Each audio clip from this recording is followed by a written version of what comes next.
खलीज में बहुत से लोगों के लिए तहरीकी स्पीकर गनीम अल-मिफ्ता एक जाना पहचाना चेहरा है।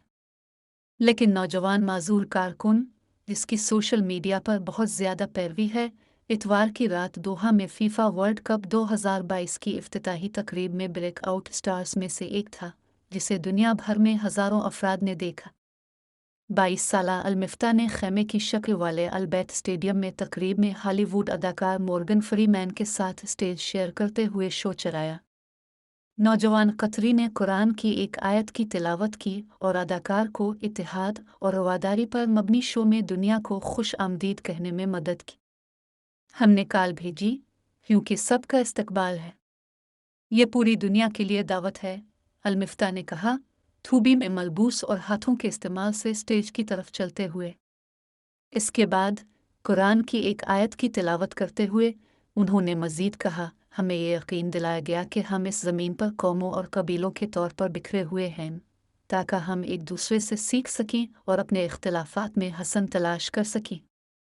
मैं इसे देख सकता हूँ, फरीमैन ने जवाब दिया। जो चीज़ हमें यहाँ मुत्तहिद करती है, इस लम्हे में, इससे कहीं ज़्यादा है जो हमें तकसीम करती है। हम से आज से ज़्यादा देर तक कैसे बना सकते हैं? रवादारी और एहतराम के साथ हम एक बड़े घर के नीचे इकट्ठे रह सकते हैं, अल-मिफ्ता ने जवाब दिया। अल-मिफ्ता कत्ल में पैदा हुई एक नायाब हालत के साथ, जिसे कोड-रिग्रेशन सिंड्रोम कहा जाता है। ये एक पैदाइशी आर्ज़ा है जिसमें जनीन के निचले जिस्म की नशोनुमा गैर मामूली होती है।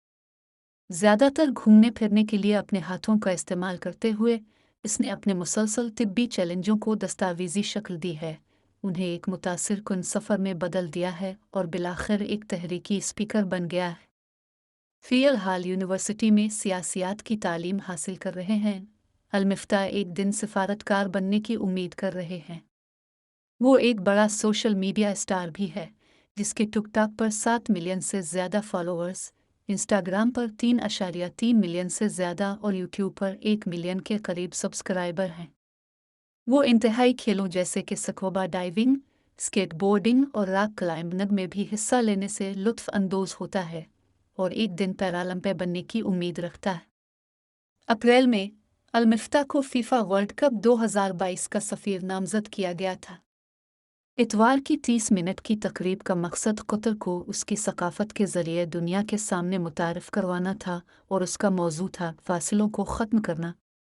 तख्लीकी डायरेक्टर अहमद अल-बकर ने एसोसिएटेड प्रेस को बताया कि वो चाहते हैं कि यह तकरीब तमाम बनी नौ इंसान के लिए एक इज्तिमा, इंसानियत, एहतराम और शमूलियत के साथ तमाम इख्तिलाफ़ात को ख़त्म करने के लिए एक होने की दावत की अलामत हो।